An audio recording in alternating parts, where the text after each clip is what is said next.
कमरिया तो निदाब हो ए बबुआ के पापा। कमरिया तो निदाब हो ए बबुआ के पापा। सास के बोलाई ना तो सास नहीं आवेली। सास के बोलाई ना तो सास नहीं आवेली। सासू से नाता तोड़ा हो ए बबुआ के पापा।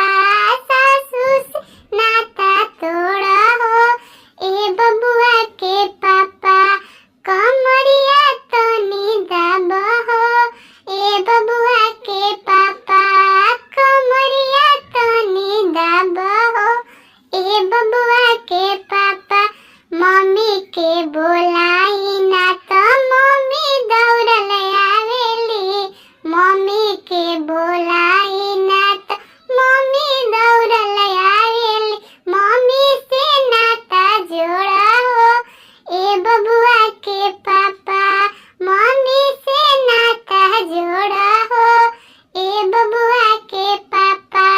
कमरिया तो निदाब हो ए बबुआ के पापा। कमरिया तो निदाब हो ए बबुआ के पापा। गोतिन के बोलाई ना तो गोतिन नहीं आवेल। गोतिन से नाता तोड़ा हो ए बबुआ के पापा। कमरिया तो निदाब हो ए बबुआ के पापा। भाभी के बोल